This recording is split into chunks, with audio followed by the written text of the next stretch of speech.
back. I chair the Educational Events Committee at CU Johnson Depression Center. The center works to improve the lives of people with depression and mood disorders through clinical excellence, innovative research, community programs, and education, and innovative health care. The Education Events Committee is part of the center that focuses on engaging members of the community in mental health discussion and awareness. I want to start by thanking my committee members for helping set up this event today. We had to be very flexible and creative in offering programs that virtually, and I appreciate everyone's help in supporting us to get here today. Our topic is the COVID comeback. We all have been greatly impacted by COVID-19, and we are all doing our best to navigate through these unique and trying times.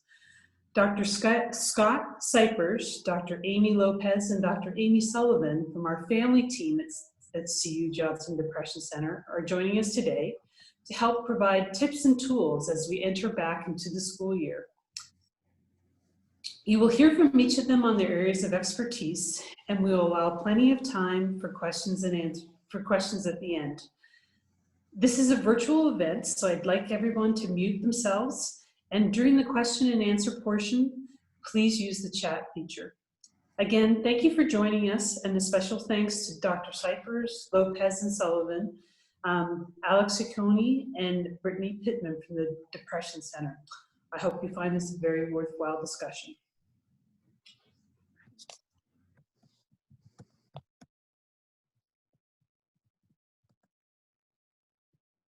All right, folks, I think I'm on deck first, and I'm humbled and honored to be here with you all and my esteemed colleagues who I love to work with. It's nice to see you virtually.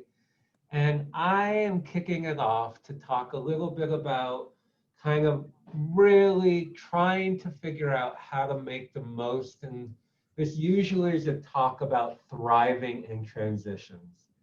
And I think especially now that's kind of aspirational, but there are some gems and I hope some tools to think about as we approach another transition and kind of the transition back to the school year and different things, and kind of presenting what we know that help people have successful transitions.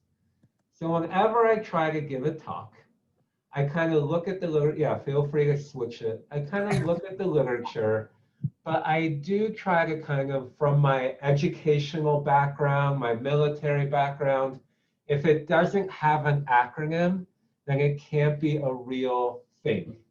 So when I thought about this, I wanted to try to give you an assist to help you in transitions. And the Lakers are my favorite basketball team. One of the nice things is that is back to watch right now. And so I'm going to kind of challenge or give you an assist in basketball. Another word to call that is a dime. So I'm going to try to give you some dimes of knowledge to try to help you in this transition. And so we'll go through each acronym in that dime. And the first idea is anytime you approach a transition, feel free to move it forward. Transitions are always an opportunity to slow down, to take a moment and sort of to decide both from your past, what you like, what you value, what you want to be. And it also is an opportunity to reinvent yourself. It's an opportunity to slow down and think about, as I transition to high school, middle school, college, a new job, a new era, a new time. What do I value? And then how do I try, knowing that and slowing down, how do I try to make those values come true as I can transition forward? And kind of continuing with that theme of basketball, one of my favorite coaches growing up used to tell me all the time, if you can picture it, you can achieve it. And if you can't picture it, that's where the work begins. And so even now, taking some time to think about as you approach this transition, what's important to you? What do you value? And that might change over time, which we'll talk about. But that's your job now, is to try to start picturing it. Try to start seeing the thing you want to be. And then the next thing we want to do after you kind of take some time is what we know that's so important in any transition is the more you can integrate into that new environment, the better off you can be. And so another metaphor is if you think of us as humans like a plant, the more roots, the more source of nourishment we have, the more likely we can weather challenges in any area. And again, COVID is presenting us challenges and unique of them in all these areas. But when we have different things we can lean into, whether that's our personal growth and development, whether that's our family and building family of choice, whether that's our social and friends or relationships, whether that's into knowledge or into our career, but being able to kind of lean in and the more integrated in different areas and not just one can really help us thrive. And then the next thing kind of to know in transitions is already having the kind of right mindsets for success. And what I have found, the first thing I kind of think mindset wise is, at least with me, I have known we've made a lot of transitions in our life as a couple, as a family. But one of the things I've found that's very freeing is thinking when we move to a new place that we're new. And that sort of gives me permission to step out and sort of ask people, hey, what restaurants do you like? Hey, what are you doing during this time? Hey, where do you go to for X activity? And there's some freedom in that too, also knowing that no one knows you, that you can be whatever you want to be. So as you transition, even if you're not new, I would encourage you to embrace that mindset and the freedom that comes knowing when there's possibilities for anything. And then the next one that really I think is important now more than ever, oh no, keep that going, stay there, is the notion with COVID. I know as parents, we're trying to spend a lot of time talking about the lemonade, talking about how to make the most of this. And I do think that's important, but the lemonade mindset is remember that lemonade can't come without the lemons. That you being able to hold and talk about both. And many kids are transitioning back to school and doing things that aren't how they were ready for, what they were wanting to, and being able to talk with them about both that sucks and what is not going to happen, and also what the lemonade can be, what are still the opportunities, where there might be. But the key is balance. And when we get off balance, that doesn't work really well. So making sure there's some balance. And then many of you might know the work of Carol Dweck, and she talks about the growth mindset. And the growth mindset that's so powerful when we transition and change is this notion that anything we do is a skill, and therefore we can learn it, and the more we practice it. And being able to recognize and take this opportunity to try to grow. Even in the challenges, we're learning how to handle challenges better and being able to see new opportunities. And so as you embrace transitions, to see it as an opportunity to try something new. And then whenever we've gone somewhere or transitioned, we've always embraced a new hobby to go along with the newness. And it can even be small ways. Another way to embrace that growth mindset and being open to change is anytime I go to the market, I buy one item that's new to me, that I don't typically buy, to embrace that opportunity to kind of thrive and change. And then the last one that I think is so important mindset-wise is we get very caught up in our priorities and values, and especially in our culture. We really do believe we can do everything in every role 110%. We can do it perfectly in all our roles. And what I recommend during transitions is to think about it like a season. And as you enter this new season, thinking about all the roles you play, parent, um, parent, husband, wife, partner, worker, friend, best friend, daughter, son, whatever that be, and to slow down and decide entering into this season, what do I want to make my priorities? What do I want to be comfortable saying no to? What do I want to kind of let people know and being okay that it doesn't have to always be this way. But I do think there's value in transitions and every kind of couple of times or 4 times a year to kind of slow down and think about what the priorities are entering into this season. So I would encourage you to even do that now as you're embracing and thinking about upcoming ahead. What do you want to make a priority?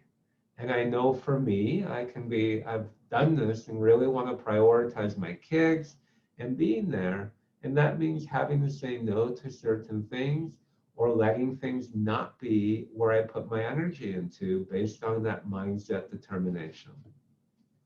So now the kind of last couple of things to talk about is it's really important, not only once you decide what you want the season to be about, it's to set expectations for yourself, but to be very communicative in those expectations. So if you have a child going off to college, how often are we going to talk?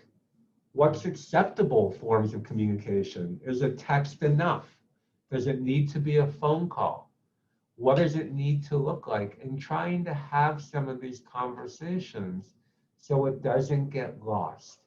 And as you decide, and you decide what's a priority, that might be conversations with family. Hey, and I've done this, calling my friends.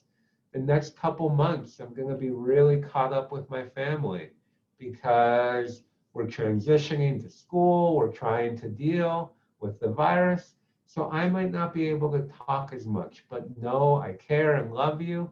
And in a couple of months, I'll reach out and we'll keep talking. But don't take it that I don't care. I'm just valuing being with family right now.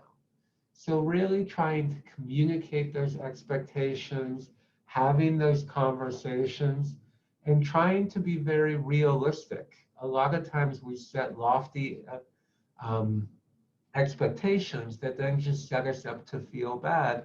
So in transitions, try to set expectations that feel very doable and realistic.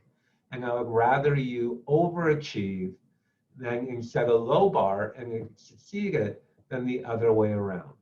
And then the last thing, the last kind of dime of knowledge, moving forward, is to understand that you haven't crossed this path alone. And it is a lost art. But this notion that at this time, that there are other people who've walked this journey. Maybe COVID's a little different, but there have been pandemics before. But there are people who know how to kind of manage and help. And you can reach out and lean on them, especially if you're going to new schools, that's professors, teachers, different people. But I would encourage you, it's a lost art to cultivate mentorships. And I think they're needed now more than ever in trying to take the time in this transition to create those kind of mentorships and know if you're struggling to get those or have, that that's where the Depression Center comes in and we have your back to try to support you to make the most out of this transitional period. So with that in mind, I'm going to, and last thing, as I just said, if that transition is not going well, I would also, even before, to maybe talk with your kids of what's going to be that game plan if the transition is not going as we anticipated, if it's getting bumpier in the road, and what we're going to do to help ourselves in that process. So now I'm going to turn it over to my colleague, Amy Sullivan, who's going to talk to you about expectations even deeper. Hi, thanks so much, Dr. Sipers. And I just wanted to echo what you said to begin with. I'm so thrilled to be a part of this and want to thank everybody who's setting the time aside to join us today. I'm going to be talking about expectations. And expectations, they're powerful little things. You know, whether we're aware of them or not, they have a really significant impact on how we're feeling. Let's say, for example, I head out for a jog and end up running a mile. If I expected to be able to run 2 blocks, I'm going to be over the moon over that 1 mile run. But if I was expecting to run 3 or 4, I'd be pretty bummed about that exact same run. What I'm going to be highlighting is the power that comes from being really conscious of and really intentional with the expectations that we're setting for ourselves and for other people, especially during these challenging times that we're navigating. So I really like this cartoon. I think it's pretty great. We've got the proud mama telling her baby, oh, you could grow up to be the president of the condo association. And it's funny because, of course, we tend to set high expectations for ourselves and for others, especially when we're thinking about the future. And inherently, there's nothing terribly wrong with that. People can be motivated by setting aspirational goals for themselves. Your children might feel more supported and inspired if you expect that they'll do well. There's even research to show that when teachers have higher expectations for their students tend to be more successful. So expectations can even be a source of motivation when things are more challenging. It's why it can be helpful to have a gym buddy. You know that they're expecting you to join them. So most people are more likely to go to the gym, even if they're feeling less personally motivated. But what happens to those expectations in a period of significant change and stress and adaptation? The last 5 months, as we all know, have been filled with unbelievable shifts in our daily lives, and from schooling to socializing to what kind of cleaning products you want to be using to trying to figure out where you're going to get toilet paper. I mean, people, particularly parents, have been asked to abruptly shift their rhythms, their routines. And now they're in a position of needing to adapt to wearing many more hats than they have in a long time, or maybe than they ever had. And as we all know, the world we need to navigate now is really, really different from the world that we were navigating a year ago. And somehow, for many of us, there's this expectation that we should be able to carry on through all of this change in this smile-filled, stress-free, Marie Kondo'd home that is constantly filled with the scent of baking sourdough. And these messages, they come from social media, they come from friends and family, maybe who haven't been as impacted by these events, or maybe are reluctant to talk about the ways that they've been impacted by these events, or they can come from ourselves. And frankly, it's absurd. Setting or maintaining expectations that are blind to the context, it's a recipe for stress and distress.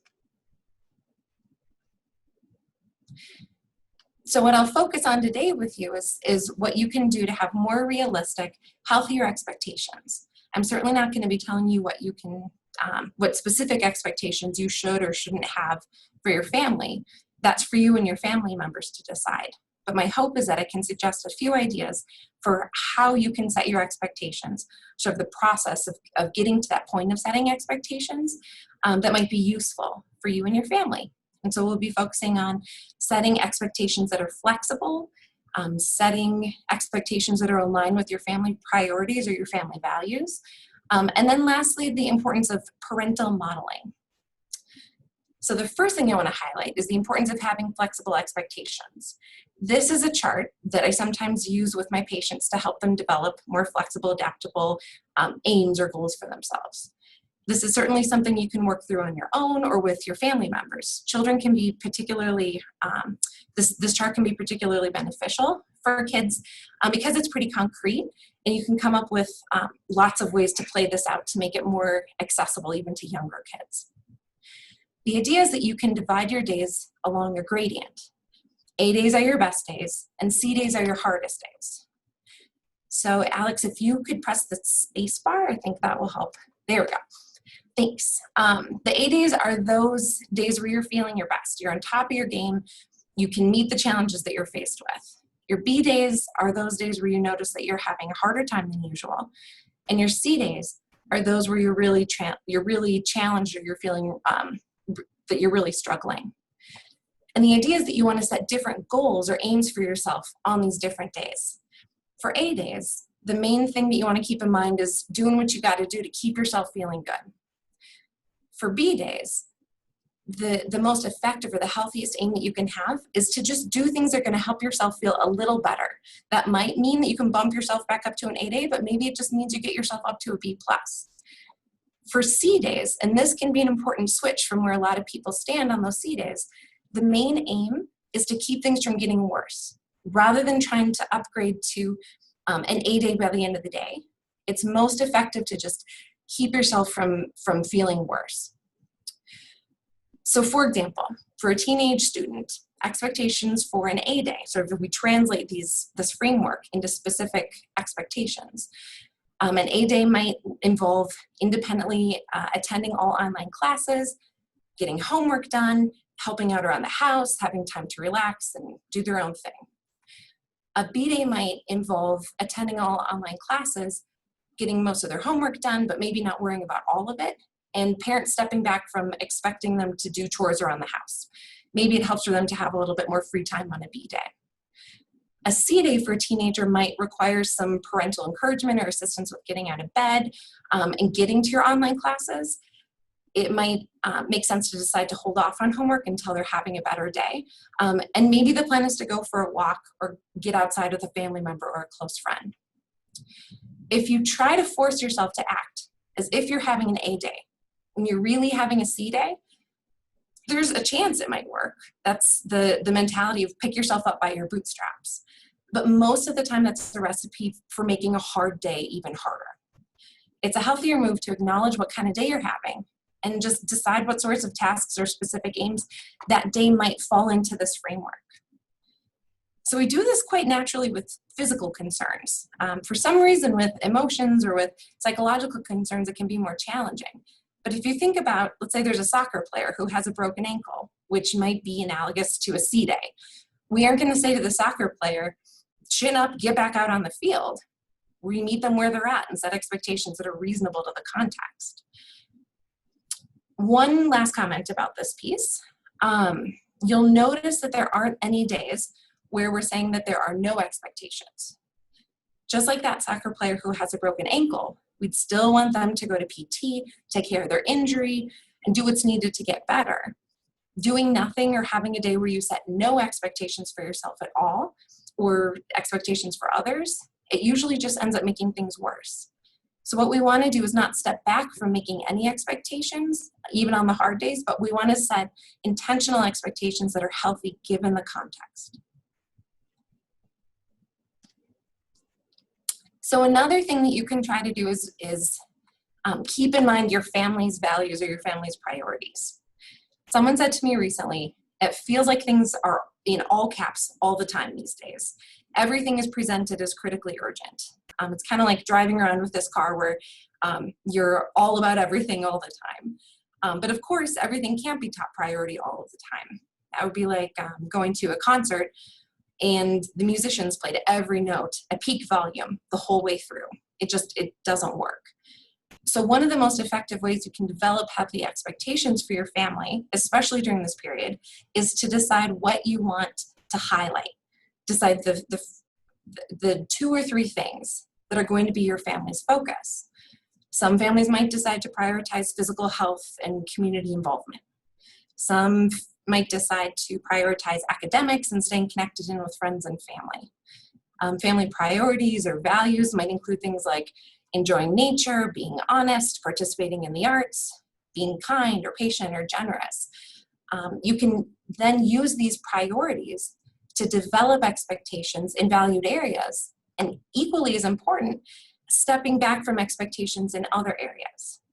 So for example, if you're a family that prioritizes the arts and academics, it might make sense to ease up on expectations around screen time or having healthy dinners.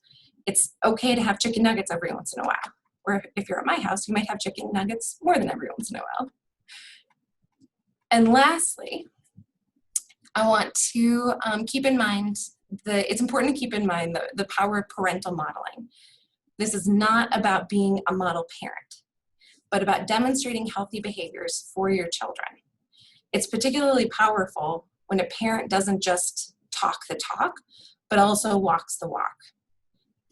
And what that looks like is during this period, it's important to not just be focused on your kids, but to also be setting healthy expectations for yourself, to be prioritizing what's most important to you and deprioritizing those things that you know aren't at the top of your list, and acknowledging that we're all learning and making mistakes during this exceptionally challenging time.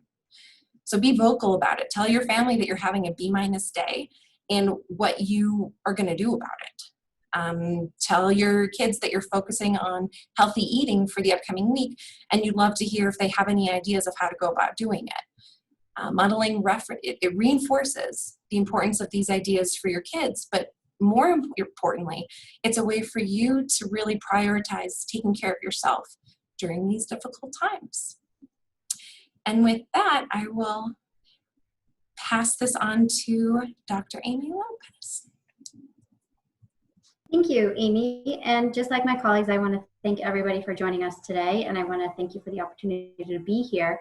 And again, to follow up with what Dr. Sullivan said, I do want to set some realistic expectations. I'm at home and there are children here, so whatever happens, happens. And hopefully we can all just go with the flow. So, but let's talk about finding the good and what that means. So creating some hope for what is this school year going to look like.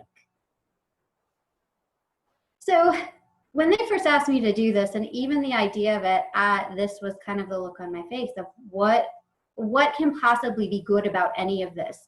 I am now, as most of you probably are, getting like Facebook memories of other first day of school pictures. And just having this awareness, like this is not a normal first day. We are not standing at the school with our backpacks. Instead, some kids are home. Some kids are at school with their masks. And to really think about, this is not what any of us wanted or intended. So what can be good? What can we pull from this? You know, again, people are scared, people are depressed. We're still in the middle of the pandemic, but we're in a weird spot in the pandemic. Last spring, everybody was home and the rules were a little bit clearer. I think one of the dilemmas is the rules aren't as clear now. So again, what do we do with that? The other thing I just want to mention to all of you guys is that in all of this, parents have been kind of a last thought. That there's not been much awareness of how in the heck are we going to do this? How are we going to work from home? How are we going to parent our children? And how are we going to teach them, potentially, do complete online virtual school? That's 3 full-time jobs that we're being asked to do without access to our normal resources. We can't really even ask grandma and grandpa to help. And like I said, this school year is not what we wanted. It's definitely not what any of us planned. And again, over the summer, there was some thought of like, yay, we are going to go back to school. Yay, this is going to be okay. And that, again, I don't know. We don't know. So that's the question, is why are we going to talk about the good? Is because we need the hope. We need the hope to be able to get ourselves kind of pulled up, like Dr. Sullivan talked about, to find those expectations of what are we going to expect of this school year. And if we are going to walk into it thinking this is going to be horrible, then that's probably how it's going to feel. But if we can say, no, you know what, there are some things that are going to be good, we can deal with that. And again, I like to take my cues from Olaf, is to say, what can we do to make this okay? What can we control when things feel completely out of control? And there's a lot that's out of control right now. There's a lot that's out of control in terms of what school looks like and what abilities we have to help our kids through that. So really what we're going to do is not spend our time and energy on all those things that we can't control, but come back to really thinking about what are the things we can control. So there's this technique in positive psychology known as benefit finding. And it's really this notion of, again, being able, like Dr. Cykers talked about, being able to make lemonade from the lemons. of really thinking about meaning. What does this mean? What did I pull from that? How have I grown from this? Or what things I might not have experienced if I hadn't had to go through certain things. So really thinking about, again, where can we find the good? One of the issues that comes up a lot of time when I talk about gratitude or being grateful is people feel like it may be invalidating. And I want to acknowledge that I don't want to invalidate. If anything, I want to say to you, this is really hard. And what are the good things that have come from this time, from being together, that actually might be beneficial?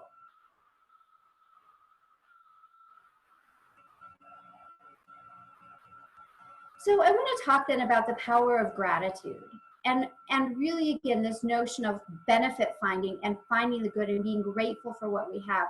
So gratitude, actually, all the studies around gratitude, some of the outcomes we've seen from gratitude practices are, again, decreases in anxiety, decreases in depression, improved relationships, and overall improved happiness. In fact, where gratitude lives in the brain, you can't be scared and worried and be grateful at the same time. They're different neurological processes. So when you find yourself in that space of fear or overwhelming emotions, gratitude is one of those fast and easy ways to switch gears by switching your brain. So let's talk a little bit more about the gratitude research. And so one of the most interesting studies I found around the gratitude research was that they randomly assigned people to 3 different groups. So one is to things that they were grateful about, to journal about things they were grateful. 2, to journal about things that annoyed or bothered them. Or 3, to journal about things that were neutral. And again, the studies were not surprising that those people who actually journaled about the things for which they were grateful were by far the happiest, had the lowest rates of depression, or had the greatest decreases in their depression scores, had the lowest levels of anxiety. And so really this thought is, how much time are we been talking about, either with our kids or with our partners, about all that we've lost during this time? And again, I don't want to invalidate that we have lost a lot and things are different. But what are the things that are also good? And can we switch that? Can we switch about what actually has been beneficial during this time and what might be beneficial moving forward? So again, coming back to thinking about this notion of how do we turn those lemons into lemonade? And what are the things that you have been doing for the past 6 months to get you through? What are the things that actually have been really beneficial? I know in my house, actually the varied school schedule of last spring was a better fit for my kid, who tends to be more of a late riser. So it was nice that she didn't have to get up and get moving, that she could log on when it fit her schedule. We definitely got a chance to be together with family more, and that's true, I'm sure, for a lot of you. We started playing board games, going on walks, doing lots of hiking. Really, we were, in a weird way, forced into spending time together, but it's turned out to be really good. I think when it comes to school, we even got to meet with my daughter's teacher yesterday virtually. And there are some things looking forward to, that because it's not a classroom setting, he can push her in different ways, that he can do more individualized work with her that I think is going to be exciting and interesting. And that's really something that she wouldn't get if she were just in the typical regular classroom. So thinking about that for you, this is a place for you and your kids to sit down together and say, what are some things about this school year that are going to be better, that are going to be different, or things that you might be excited about? So here are some questions, again, that you can think about for yourself. Because as Dr. Sullivan mentioned, we as parents need to be in the right headspace before we have this conversation with our kids. And really to think about, what are the things that we might be excited for? What are the things that we're excited about that might be different for this year? And it may be something simple like, I'm actually really excited that I don't have to drive my kids to 5 different practices, because that way then they really can focus on the one thing they really like to do. What are some things that, again, are uncomfortable, like having to spend time working on that homework on your own without the teacher's help or without your classmates' help, but how has that really forced you to grow? And again, all of this may not be what we wanted. What are some things that are really good for that? And so some ways that you might be able to have these conversations with your kids. What are you excited about for this school year?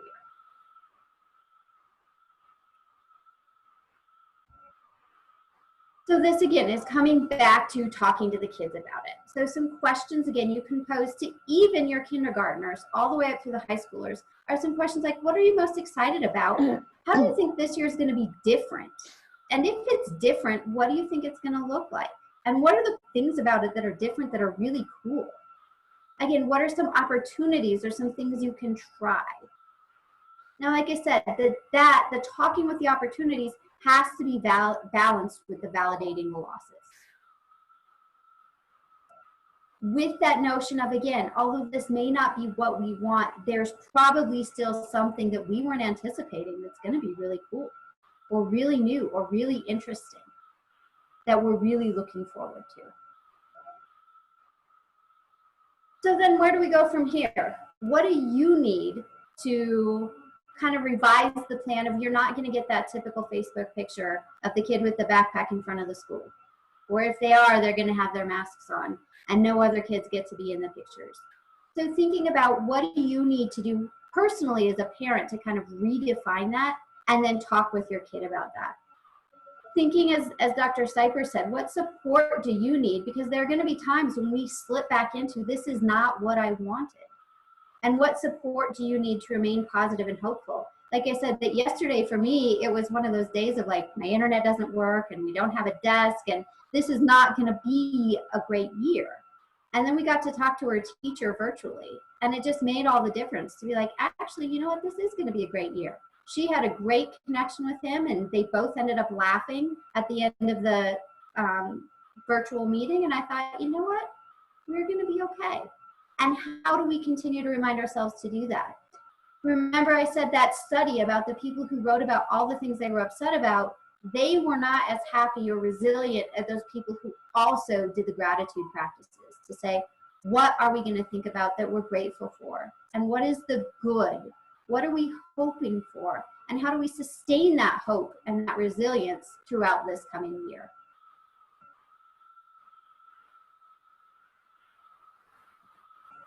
Thank you, everyone. Thank you, Dr. Lopez and Dr. Cypers and Dr. Sullivan for all of that.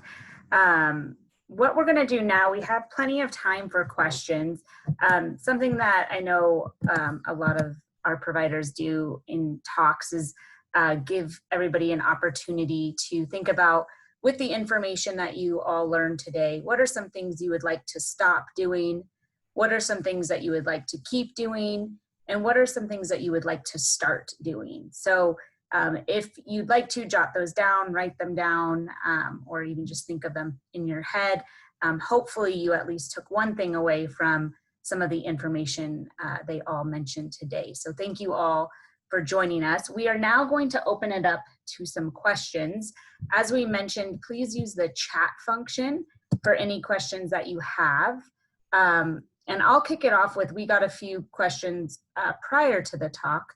And so I'll go through a few of those while you all kind of think of things that may have been coming up for you or came up for you during the talk. So to start off, Dr. Lopez, do you mind touching on this question of how do you manage kind of the different approaches that everybody is taking to COVID? So for example, you know, if my family were being very strict and kind of not seeing a lot of people or meeting guidelines and regulations, and maybe our neighbors or our friends or even other family members are a lot more lax. Do you have any recommendations on how to manage that or what to do around that?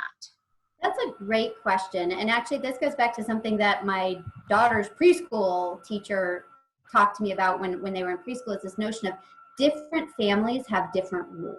And there may be different reasons for that. You know, that some people may live with their grandparents or live with immunocompromised people. And so they may have stricter rules.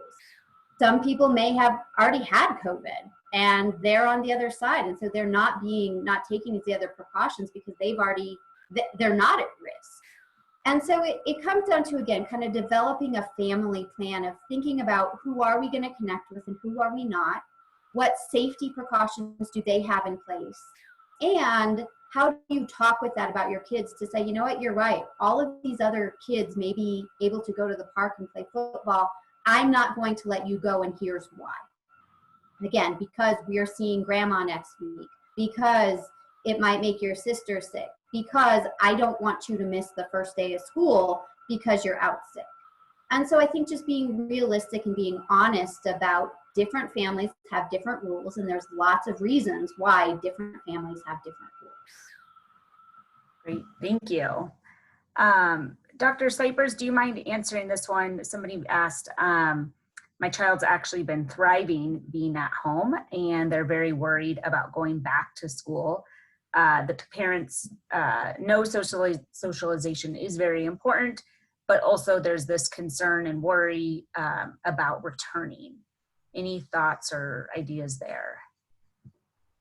Yeah, no, it's a wonderful question. And I think that's the thing. You know, I have 3 different kids of different developmental ages in my own home, and each of them have responded differently to the pandemic itself. What I would say though, and one of them is thriving, but I do actually, out of all my kids, worry about her the most, the one that's thriving, because I do know at some point, again, this is going to end, and the need to be social, the need to do things in public, the need to be kind of with other people is going to be paramount, that her anxiety can grow in the background. And so I would still recommend, and this is part of a larger talk, understanding what is really a biological threat related to COVID and wanting to respect that.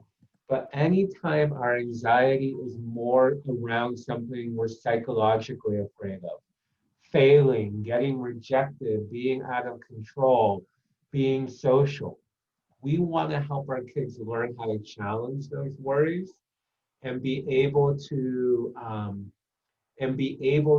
overcome their anxiety in that process and see they can handle it. So in the interim, again, at home, even if they don't go back to school, kind of practicing with them social situations, making them get on the phone with their friends, making them get on the phone with family members, and helping to keep some of those skills alive that they might need when they do kind of get back into more everyday routines. Great, thank you.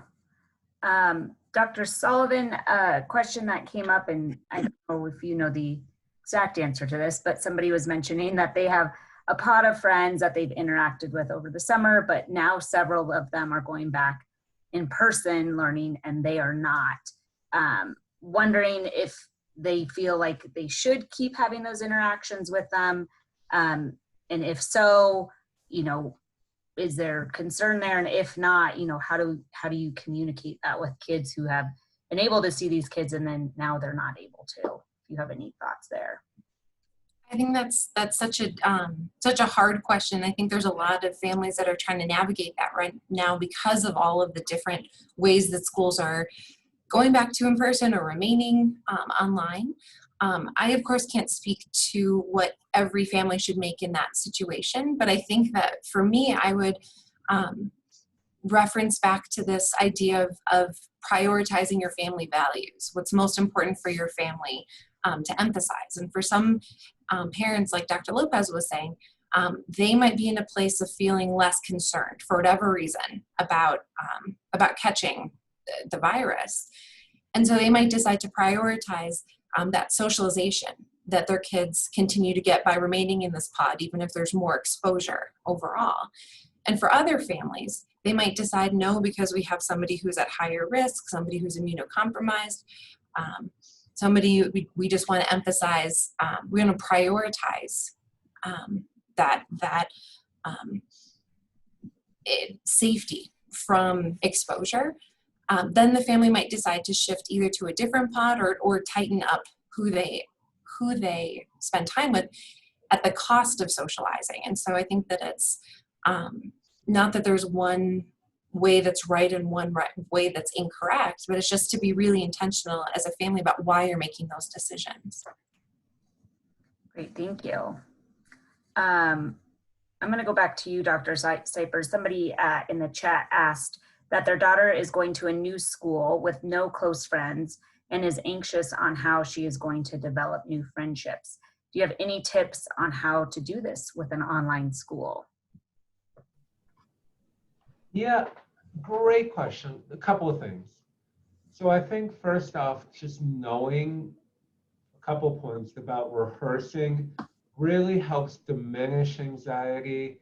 And then what I might say is leveraging at the school and trying to find if they are trying to do anything for that socialization piece, which might be an online Zoom session or even emailing the teacher, hey, are there a couple kids you know about who are more open to building friendships right now? Or maybe even emailing the different, the whole class and saying, hey, we don't get to do X online together. Would anyone want to hop online or walk in a park?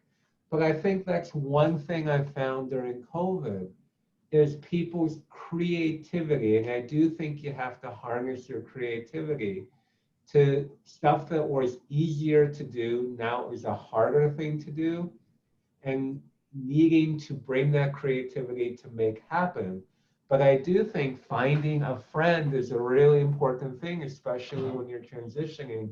Having a familiar face on the call, having a familiar face in the classroom. So anything as a parent that you can do to help facilitate that would probably be a good idea. And then also practicing with them those kinds of conversations on how to make friends, teaching them those skills and not just expecting them to know how to do it, or especially know how to do it in an online environment because they don't just have the activity they can bond around like they used to. So those would be some of the suggestions. Great, thank you. Dr. Lopez, there was another question on the chat saying, do you have any suggestions on navigating the changes throughout the year? So right now school's starting in person, but you know, I think we all kind of have this expectation that it may change at different points throughout the year if there's a kid exposed, and kind of that back and forth and a lot of these changes that will happen. Any suggestions on navigating that or anticipating that or what to do? Yeah, I mean, I think it comes back to being comfortable with the uncertainty and just saying up front to your kids, you know what, you might be in person, you might be virtual. We don't know. We really being comfortable with that, we don't know. And we can develop a plan for that when and if that happens. So when we have to go home, let's talk about what that's going to look like. When and if we get ready to go back to school, let's talk about that. And again, acknowledging it may not be what they want. They may have been having a great time being virtual and don't want to go back in, or vice versa. So I would just put it on the table like, this is going to be a weird year. This is going to be a weird school year, unlike any other. And there may be times when you're in person, and there may be times when you're at home, and there may be times when there's a mix, and that we as a family just have to kind of learn and talk about how we're going to go with the flow and be comfortable with the fact that nothing is certain right now. Great, thank you. And then Dr. Sullivan had a question a little bit about coping. Hold on, sorry, I've just lost where it was. Somebody mentioned that their child is a rule follower and knows they need to wear a mask, but her friends don't. They were asking, you know, what tools can they give her to cope or to deal with those changes or those differences, I guess. Great question. I think that, I think going back to something that Dr. Lopez had mentioned about different families have different rules can be really important to be talking about, especially in those kinds of circumstances where something is concrete or it's visible, as whether or not someone's wearing a mask is something that does really vary family by family given the context that they're in. And I think that it's I think having an open conversation with your child about, you know, why are these differences upsetting? Why does it, why are you feeling this way about seeing this difference? And what can we do to help address essentially the stress that's coming from something that we can't change? Just like at any other point, we can't tell another family what rules they should or shouldn't have. It's just that in the midst of this pandemic, there's some of these family rules, like we're going to all wear masks, we're not. These kids at a certain age are or aren't. Those are just more visible than maybe some of the other family rules that have differed from family to family. And so it's, you know, depending on the age of the child, it's going to have an impact on what kind of coping skills are most effective. But a lot of times trying to figure out what kinds of thoughts are driving the distress and seeing if there's another way to think about that same situation that helps ease that distress can be most helpful. And even, you know, the younger the kid, the more concrete you want to make that. Like on a whiteboard or on a piece of paper, you could just draw a line down the middle. On one side, listing all the thoughts that are happening right now that are connected in with feeling upset. And then seeing if you can brainstorm either encouraging your child or with your child to come up with other thoughts that are less likely to help or less likely to generate that distress, to help them feel better about that circumstance. Great, thank you.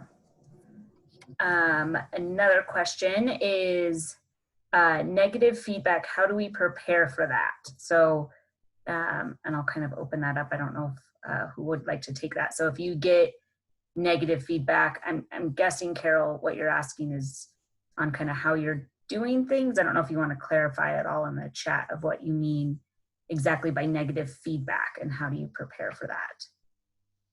Just make sure I'm addressing it well. And if there's any other questions, please write them down in the chat. Oh, here's another one.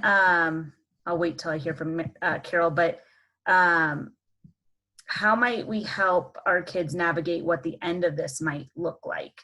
So a vaccine or not, how do we help our kids navigate what the end of this might look like? And I'll put that one on Dr. Cypers. We'll just kind of do a rotation here. I think that's the thing. As parents, we want to be able to give our kids all the answers. And I think that's one of the challenges. We don't know. And I would just acknowledge that's what makes this hard, is we don't know. And that there are probably going to be a lot of pieces that help us kind of get to some sense of maybe a new normal. And one of them might be a vaccine. And none of them is going to be knowing more about what helps people who get sick to reduce what happens. And also our ability to test and being able to just talk to kids. And again, as you've heard from my colleagues just say a lot, instead of trying to have the answers, to embrace the unknown and to be okay with saying, this is what I think, I'm not sure, but I'm hoping. And also, that we don't know for sure, and that's what makes this a really hard time. And not like any other time, because usually we know how it's going to end, and this one we don't. And what I do say, you know, well, I work a lot with kids, and depending on their age, but whenever you're talking to kids, especially middle schoolers or that, find a metaphor that kind of helps them understand that experience. I do a lot with this in my therapy, like, with COVID, why do we as a family wear seatbelts where other people might not? You can talk about that. And you can talk about this too, like, you know, we're on a roller coaster. And the thing about the roller coaster is you can see the ending, but this one we don't. But how can we go through the ups and downs when we don't know how it's going to end? So whatever might work in your own language, but finding something that they can connect around and talk about. Great, thank you. And then Dr. Lopez, I'm going to circle back to you with Carol's. Her question was around if your child does get COVID, how do you prepare, or what do you do with some of the negative feedback you may get from that? I think that's an interesting question. That I think if if a kid actually does end up with COVID, there isn't a ton of negative feedback, that people actually are concerned and worried, and really to talk about health and how are they doing and how can we support them, and do they need meals, or in what way can we be supportive, whether it's somebody else or whether it's your own child who ends up with a diagnosis, is to say that it's not like they did something wrong. I mean, we don't really know unless they are.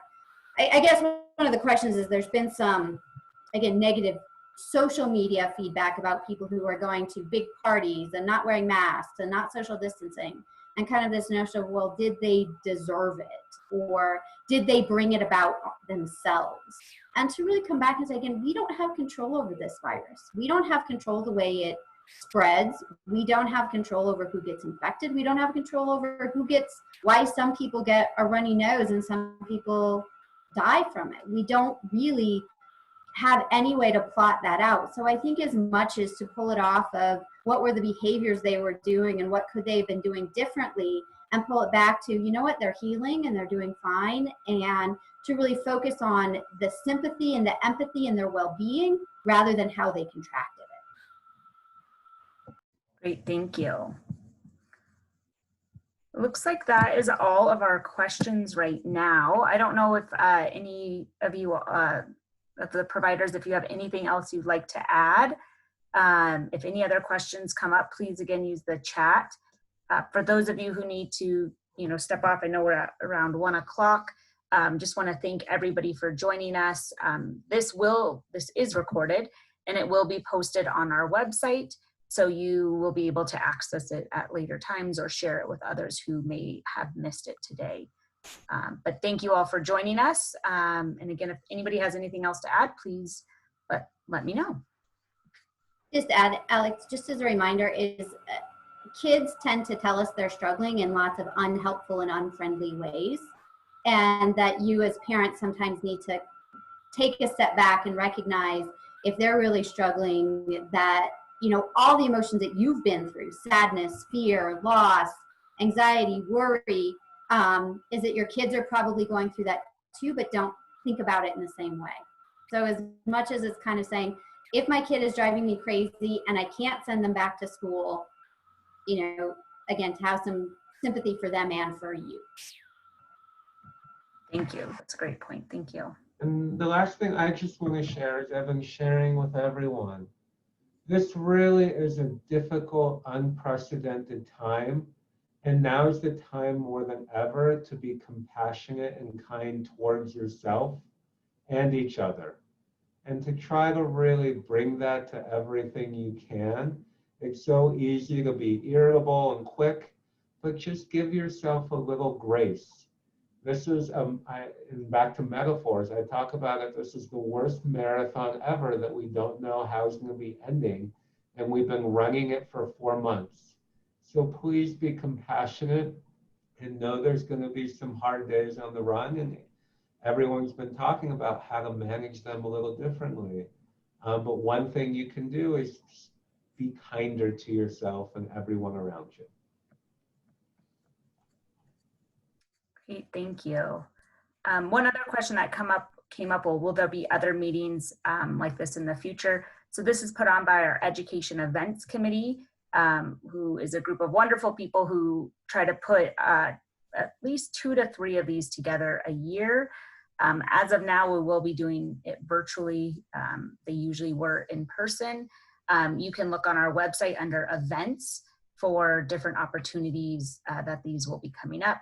We also have a whole community programs section that you can check out some of the offerings that are there as well. So feel free to look at our website. I'll put it in the chat for everybody to check out as well.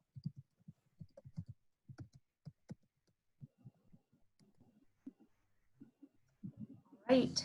Well, I think that is all that we have today. Thank you again for joining us. Thank you, Dr. Sullivan, Dr. Cypers, and Dr. Lopez for all of your great information.